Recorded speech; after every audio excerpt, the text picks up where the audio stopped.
It's the 10th anniversary of Five Nights at Freddy's. First one, you know.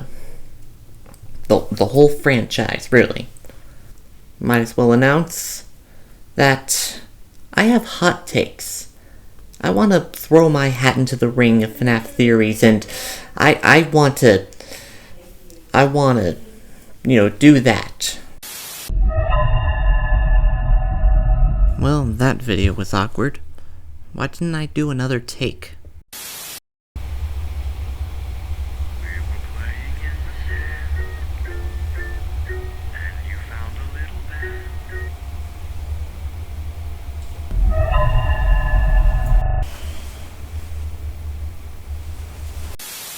Hey guys, gals, and goobs, it's me, your favorite human YouTuber. Me, Nate, just Nate.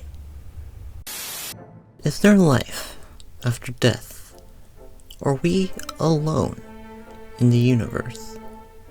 What is the political compass of Samuel Jacob? I mean, seriously, he's literally that one meme. I play both sides so I always come out on top. These are the most difficult questions mankind has faced.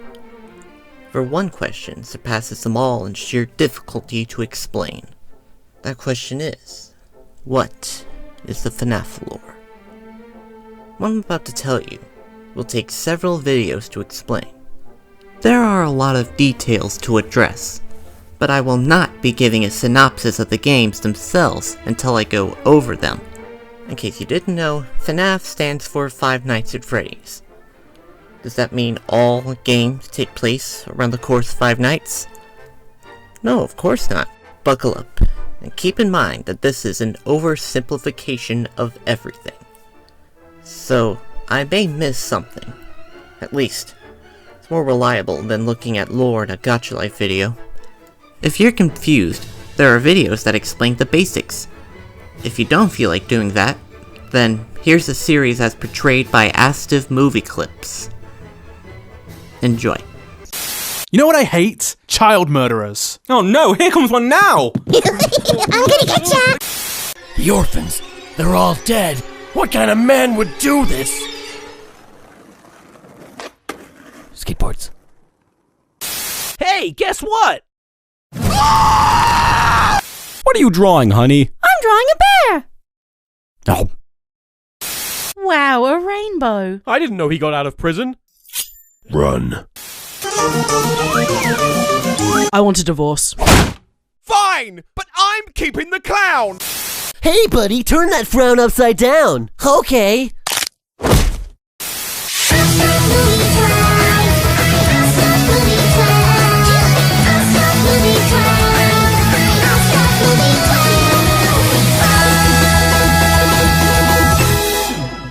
Nani?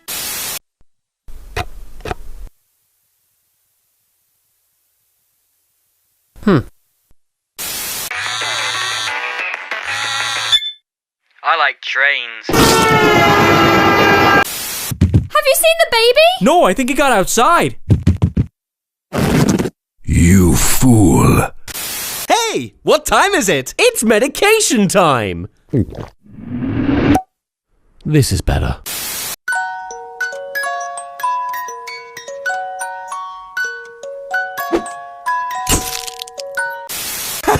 Chase me, Susie! Chase me! Good. There. That definitely didn't cause any confusion. To compensate for the sanity I'm about to lose, please hit the like and subscribe button and leave a comment down below, as all of that helps the channel a lot. Let's start.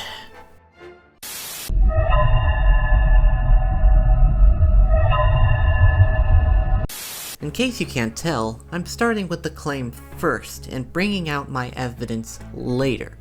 It's not that important to say because the fandom agrees on the game order in the first place, mostly, but I just wanted to put it out there. This format is taken from film theory because game theory showed that it isn't good at making a timeline except with outside help. Just address it already, Tom! Anyway, let's start with the end. That is to say, FNaF's latest release. as a recording. The secret of the Mimic takes place in the earliest part of the timeline. The basic plot is that you play as a Fazbear Entertainment technician known as Arnold. His task is to retrieve an endoskeleton made by an old client of Fazbear known as Edwin Murray. As it turned out, he invented a killer robot, and you have to survive the night. This machine is known as the Mimic, and it can the Mimic. The Mimic. I said the Mimic. This aggressive automaton can perfectly replicate the mannerisms of the costume it wears. And then it kills you. Long story short, you eventually get a call from dispatch, telling you to give the portable downloader, known as the data diver, to the nearest thing. The thing he wants you to give it to. That. To confuse things even more, this moment gives you a choice that leads to different endings. The exact specifics aren't important, at least for this video. All that matters is that in one of them you discover that there is another Mimic, whose program is inside a bulky machine that phonetically spells Fiona. This is M1. The one you fight is M2. M1 was designed to mimic Edwin's dead wife, Fiona, hence the name. However, their son, David, died as well, which prompted Edwin to create M2. Instead of making a new body, he just transferred the old program into a machine. When M2 successfully mimicked David, Murray realized what he was doing wasn't right, so he did the logical thing and beat the machine senseless. Stop! You're not him. You're not! Stop sounding like him! What great acting. This taught it anger, which may or may not have led it to cause an explosion that Edwin was caught in. M2 left their creator for dead. With the basic synopsis over with, let's data dive exactly where this game goes in the timeline. Fortunately, it tells us. The first trailer ended with the date of 1979. The other trailers gave the aesthetics of other 70s art styles. The tie-in for the game, in the previous game, Help Wanted 2, had the code 1979 in it, as well as the code 4625. That number refers to an audio log in the game that suggests M1 might be possessed, so I don't think it's a coincidence that they want us to focus on that number, just saying. So even before the game was released, everyone figured that it was set in 1979. When the game released, it solidified this. Arnold's work order form for the very job he's assigned to in the game not only says the year, but also the month and day. September 7th, 1979. Well, that was very easy, but also very boring, so I'm just going to expand this part. Yes, this is a thing that I'm going to do a lot in this video. I don't have much other opportunities to do this in the other videos. In this segment, we're gonna see how far back this timeline really goes. Spoiler, it goes a little farther back than you may think. How do we find out when these past dates happened? Well, it's not as easy as the other dates. For this, we're going to look at the mailbox messages. This is literally just a beta form of email. Technology in this franchise is very ahead of its time, in case you couldn't tell from the Mimic. Edwin invented emails and recycling, but that's for another day. Anyway, one of them is from Edwin Murray, and it states that he wants to throw a surprise birthday party for his son David in the conference room. The day he wants this party is Saturday. After a few other messages regarding the event, we see one last message saying, the party has been cancelled due to recent tragic events. We can also discover that this party was cancelled at the last minute. That is because of a series of tapes we can collect, one for each of David's birthdays. In the last one, we see them setting up for a party, and that the Mimic had prepared a cake for David's special day. Edwin tells Fiona to get David before the tape ends. How do we know this is the same party as the one described in the emails? because we can enter the conference room to see that it was untouched. With all the exact details from the tape, all that remains is some moldy pizza and a slice of cake that's rich in potential lore implications. Pinned for later. The email said to not enter the conference room until further notice. It also said that the events were recent. David died on that day. The email was issued on December 6th. The only day where December 6th was on a Saturday was 1975. Checking the dates, you can see that Fiona died before David's 3rd birthday. With some simple math, we can see that she died in the Fall Fest of 1973. Considering there were 5 tapes, it implies that David was 5, right? Well, the achievement for finding the room has an icon for a cake with 6 candles. So, he's 6? Most likely, as there is another piece of evidence for this. There is a game inside the game called Moon.exe. It is littered with allegory, but we're not going to focus on that for now. There, you can unlock a statue with a Fall Fest snow globe displaying a bride and groom. In Moon.exe, it unlocks an interactable statue also depicting a bride and groom. Clicking on it says All of Us. All of Us. This implies that David was also there at the 1970 Fall Fest. Game Theory explained it better. I'm sorry if I bungled the whole explanation. Anyway, this pushes David's birth year to 1969, and Fiona's year of death to 1972. This date is also reflected in the net earnings chart we can find. Sales declined in the fall of 1972. Afterwards, Fazbear comes in to exploit the situation, increasing net earnings while plotting Murray's downfall. Not that big of a change, but I'm just being thorough. I could pad out the runtime further by placing when MCM's products came out, but I won't. Here's the dates, in case you're curious. Might explain it later. You can pause if you like. Now, let's go from a game that essentially spells out the lore to one that greatly confuses it.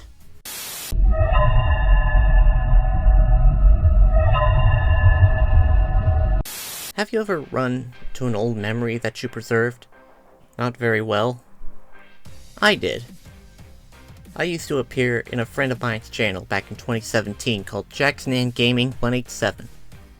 I only bring this up because we played FNaF 4 on my school computer. On Scratch.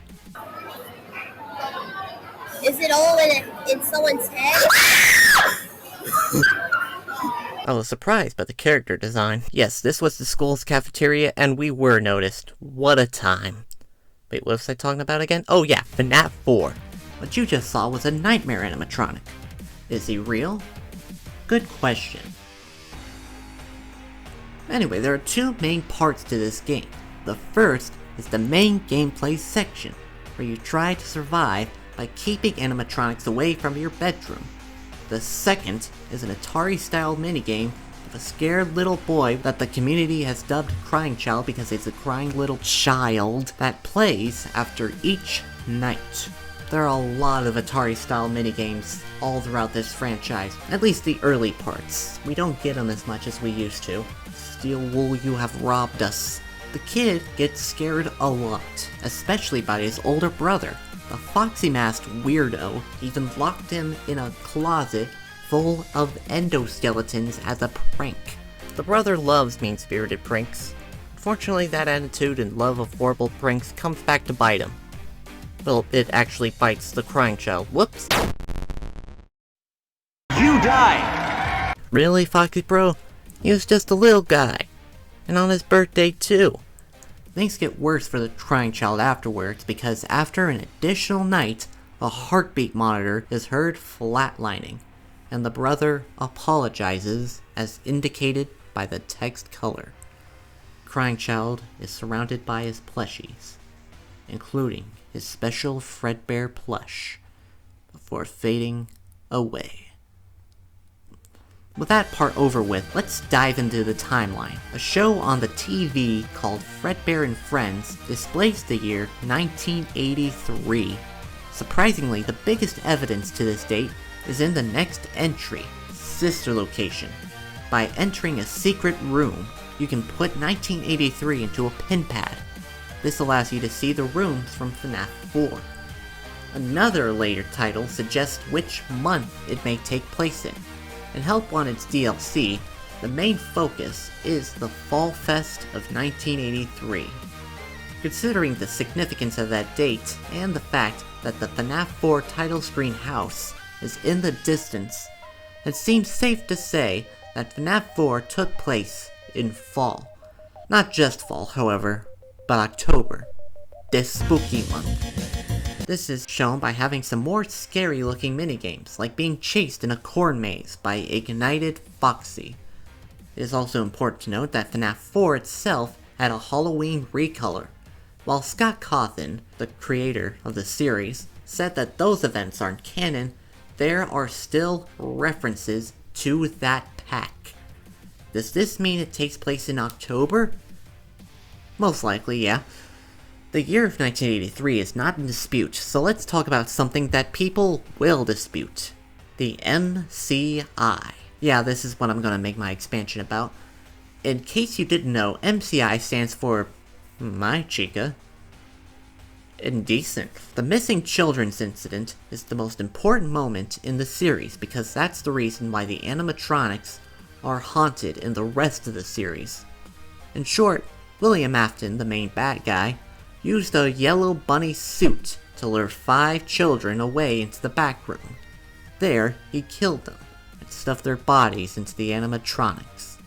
Why do I bring this up? Oh, no reason. It's just that one of the neighbors you can interact with says that kids have gone missing and the animatronics move at night. On top of that, in Night 3's minigame, the Fredbear plush tells the crying child not to go deeper into the restaurant because of something we saw. Something that relates to a performer catching up to you. Crying child is scared of the animatronics exclusively, as evidenced by the fact that he has a Fredbear plush and plushes of the rest of the Fazbear crew that he calls his friends. Foxy's head is ripped off because it reminds him of his brother's pranks. What's missing from that lineup?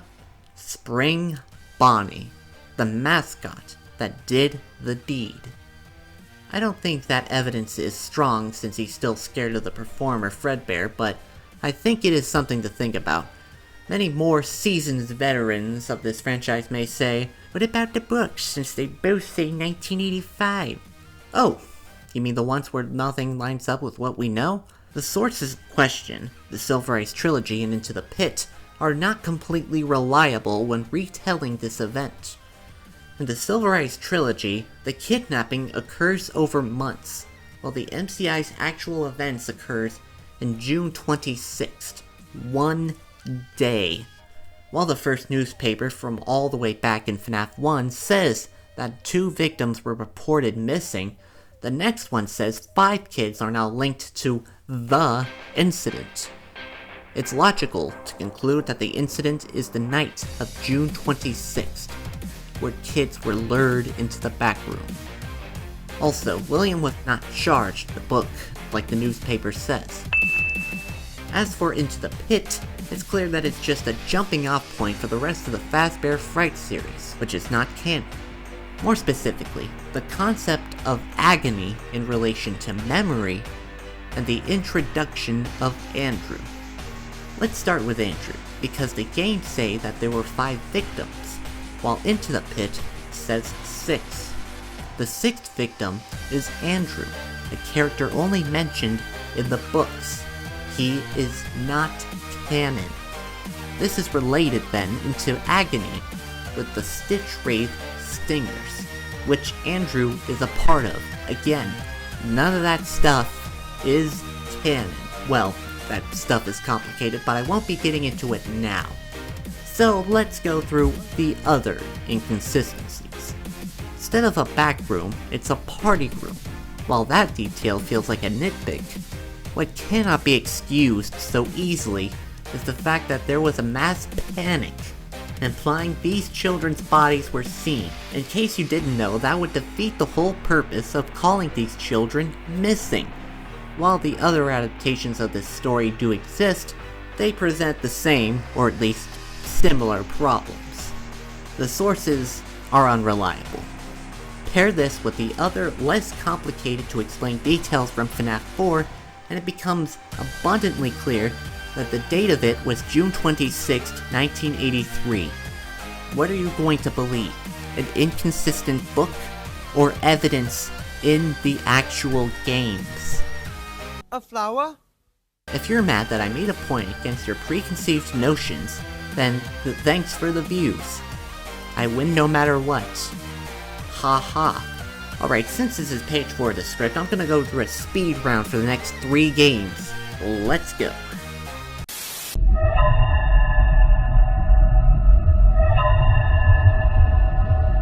It says November 12th, 1987 on the Night 5 paycheck. 5 nights before that would be November 8th. The Night 6 overtime paycheck says the 13th. There is a slight inconsistency, but I'm going to ignore it for now. Next.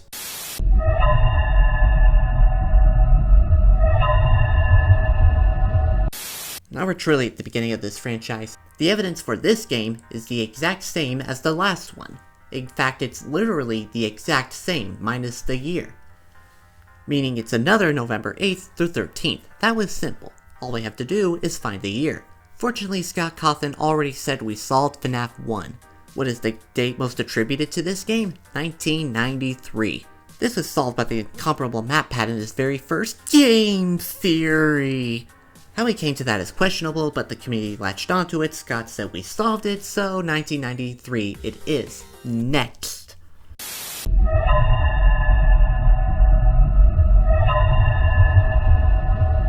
I know many theorists hate this game being in the speed round, but its placement is quite simple, though it has a lot to cover, so I don't know why I'm doing this in the speed round. In fact, this part isn't really that quick like the other ones, so I don't know why I'm calling this part of the speed round. Anyway, this brings us to the Molten MCI theory. It states that William Afton used the magic soul juice called Remnant from the original victims. This is directly seen in the Silver Eyes trilogy and has evidence of occurring in the games. FNaF 6 has 2 main pieces of evidence. The first is stories told by Candy Cadet, which tells of 5 things becoming 1. It's a lot more complicated than that, but that's the basic gist for now. If you're not convinced by that, then here's the second piece of evidence. The canon endings speech. It mentioned that it's time to rest, for you, and for those you have carried in your arms. Which are the MCI victims as shown by the Give Gifts, Give Life minigame from FNaF 2 that is shown during the cutscene. If this is the end for them, then where are they? In Molten Freddy, which came from Ennard, which is formed from the parts of metal infused with Remnant from the Funtime animatronics.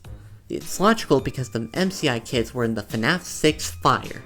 Another big piece of evidence comes in Help Wanted. There is an Easter egg that shows 5 endoskeletons inside a furnace. These endoskeletons are the classic Endo 01 skeletons from the very first game, only worn by the classic animatronics, the Core 4. The very same ones haunted by the MCI. How did William get this remnant?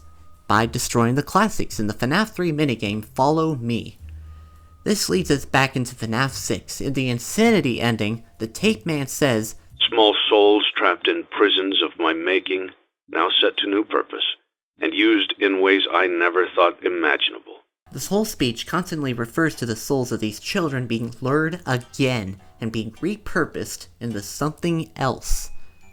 This not only confirms the concept of Molten MCI, but the origins of how he got those souls in the first place. There are a dozen videos explaining this in more detail, but the long and short of it is that this theory is one of the most heavily supported theories in the franchise. Honestly, I think it's canon. So, if the MCI spirits are still inhabiting the animatronics in FNaF 1, but not in Sister Location, that means that Sister Location takes place after FNaF 1.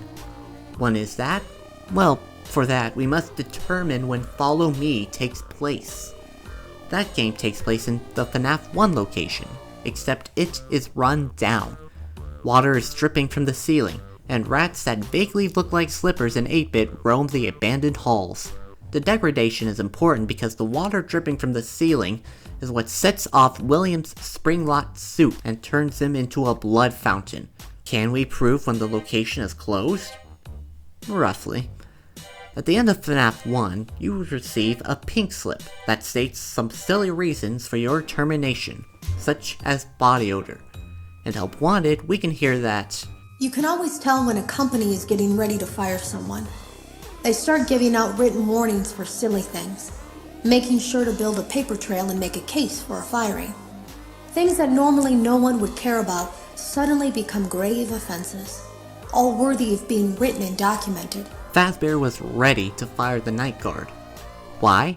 Well, the Night Guard before him died. In fact, his death was recorded on the phone. Pair that with Fazbear's already shady reputation, and it seems very clear why they would fire the Night Guard. It's because they're closing that location. Does it close at the end of that week? Potentially. In the FNaF 1 prequel book, the week before, people are shocked that the place is even open. Some time still has to pass between its closure and the Follow Me minigame because of its dilapidated state. So my best estimation is early 1994 at the very least. That is the best I can do because of a lack of any other evidence, but I don't think the specifics matter much for this game. We're going with early 1994.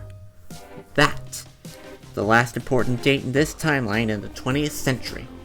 After that, we'll discuss all that occurs in the 21st century, but not now. We already covered 5 games in 5 pages. I'd say I've talked for long enough, at least for now. I will continue this timeline in part 2. Once again, please compensate for my sanity by clicking the like button and the subscribe button and leaving a comment down below. Until next time, everyone, goodbye.